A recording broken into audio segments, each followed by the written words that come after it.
Well, all right, let's jump back into the convention because we have a lot to share with you from the Republican convention. If you didn't get to see it, you're going to want to hear these segments that we have prepared for you because we've got some of the best that I went through and pulled out of the convention speeches. And somebody we've run some clips from recently, he's suddenly become more politically active, and that's Herschel Walker, the famed running back, one of the most fit men ever to play in the NFL, and a really interesting guy, and he's really standing up big time for President Trump. And I thought some of the things that he had to say were very interesting. And, of course, the Democrats want to say that President Trump is a racist, but anybody that actually looks at what President Trump has done and the life that he's lived would know that's not true. And Herschel Walker is actually a personal friend of his for a long time. So let's hear what Herschel Walker has to say about President Trump. It hurt my soul to hear the terrible names that people call Donald.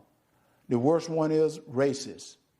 I take it as a personal insult that people would think I've had a 37-year friendship with a racist. People who think that don't know what they're talking about. Growing up in the Deep South, I've seen racism up close. I know what it is, and it isn't Donald Trump. Just because someone loves and respects the flag, our national anthem, and our country, doesn't mean they don't care about social justice. I care about all those things. So does Donald Trump.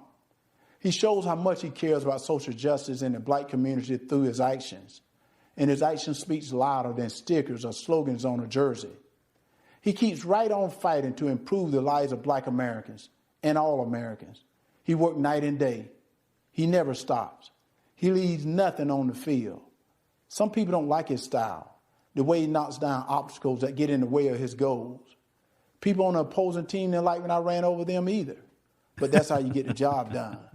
I pray every night that God gives him more time. Give him 4 more years.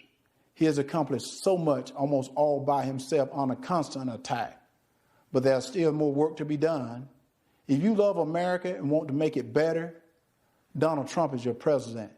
He's my president, and I'm blessed to call him friend.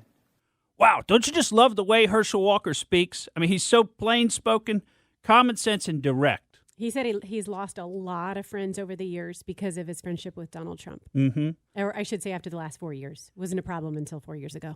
Well, and I tell you, the Republicans featured, because if you watch the Democrat convention, there were a lot of black people speaking at the Democrat convention saying how terrible America was. And so the Republicans had to show some kind of a counter message, and they had their own group of black people. And you know what's funny? After listening to the conventions, apparently black people in the country at large have decided that they like the Republican message a little bit better because those numbers are trending up. And you can understand why when you listen to some of these speakers who are just being completely honest about the situation. Next up, we've got Kentucky Attorney General Daniel Cameron, also a black man. I think often about my ancestors who struggled for freedom. And as I think of those giants and their broad shoulders, I also think about Joe Biden, who says, if you aren't voting for me, you ain't black, who argued that Republicans would put us back in chains, who says there is no diversity of thought in the black community. Mr. Vice President, look at me. I am black. We are not all the same, sir. I am not in chains. My mind is my own. And you can't tell me how to vote because of the color of my skin. Yeah, that's what I like to hear. Somebody who's thinking for themselves and somebody who's not going to fall into the old patterns, the thought process that black people always have to vote for Democrats because they don't. They can be free. And some black people even say there's a really good reason to vote for Republicans, like our next speaker, Clarence Henderson, who is a civil rights icon and lives in North Carolina, I believe it is now, and is head of the Frederick Douglass Institute. But he had some really interesting things to say about the historical nature of the Republican Party and how the Republican Party is the one that first empowered black people in this country, that black people were first elected as Republicans. Listen to what he had to say. Greetings, my fellow Americans. I am Clarence Henderson. There have been movements that have changed the course of history. Among the most extraordinary was the Civil Rights Movement. 60 years ago, segregation was legal and enforced. The simple act of sitting at a lunch counter could lead to physical harm, jail time, or worse. I know from personal experience. Walking into Woolworth department store on February 2nd, 1960, I knew it was unlike any day I'd experienced before.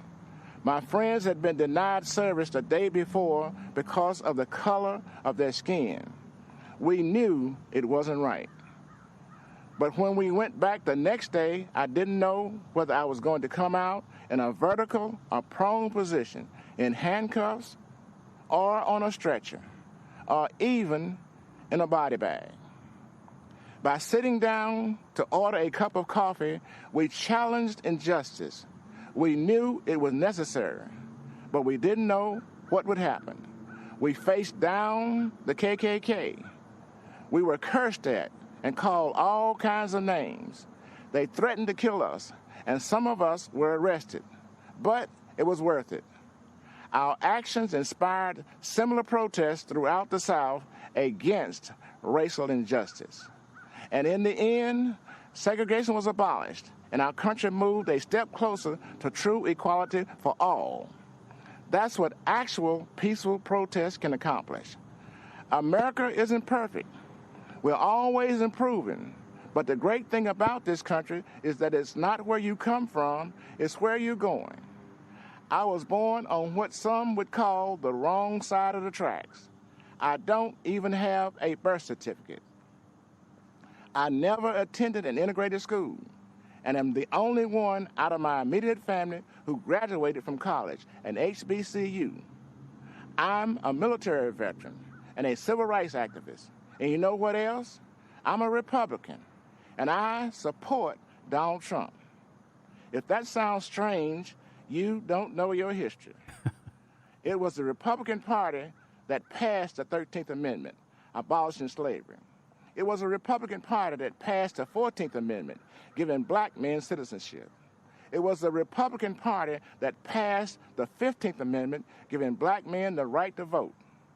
Freedom of thought is a powerful thing. There are Americans, voters all over the country, who media is trying to convince to conform to the same old Democratic talking points. You know what that'll get you? The same old results. Joe Biden had the audacity to say, if you don't vote for him, you ain't black. Well, to that, I say, if you do vote for Biden, you don't know history. That's one of the best lines of the convention, I thought. I mean, what a powerful story. He's somebody who's lived it. When did it come in time that the Democrats said the Republicans were not a party in favor of those things? How did it get twisted? How come they can't both be in favor when of Trump became president? Yeah, right. Well, they've been working on that for years. I mean, that goes. That's a long story for me to tell you. It goes back to the Nixon strategy, et cetera. But for another time. Okay. Yeah. Well, the point is the Republicans are not fundamentally racist, and if you believe that, you don't know your history. That's the point. So another thing that the Republicans featured during the convention is really their commitment to the sanctity of life. And one of the best speakers at the convention who didn't talk about racial issues was Sister Dede Byrne. And she is a Catholic nun, and she had quite a bit to say about why she's an enthusiastic Republican. I want you to hear directly from her because this is so powerful, and we're going to talk some more about this a little bit later when we get to some of the other clips. So listen up. We must fight against a legislative agenda that supports and even celebrates destroying life in the womb. Keep in mind, the laws we create define how we see our humanity. And we must ask ourselves, what are we saying when we go into a womb and snuff out an innocent, powerless, voiceless life? As a physician, I can say without hesitation, life begins at conception. While what I have to say may be difficult for some to hear, I am saying it because I'm not just pro-life, I'm pro-eternal life, and I want all of us to end up in heaven together someday. Which brings me to why I'm here today. Donald Trump is the most pro-life president that this nation has ever had, defending life at all stages. His belief in the sanctity of life transcends politics. President Trump will stand up against Biden-Harris, who are the most anti-life presidential ticket ever. You know, one of the things I really like about the Republicans is they're direct. They're straightforward. They speak the truth about what they believe and the positions that they're taking. You compare that to the Democrats. Of course, the Democrats didn't say hardly anything about their actual agenda. It was all about how we've got to change this country. The country is bad. And now listen to some music by a famous person and just understand all the celebrities are behind the Democrats. And so therefore, in today's culture, you should be too. I mean, is that their argument? Is that winning any of you over? Thank you for listening to the Morgan Streetman Show.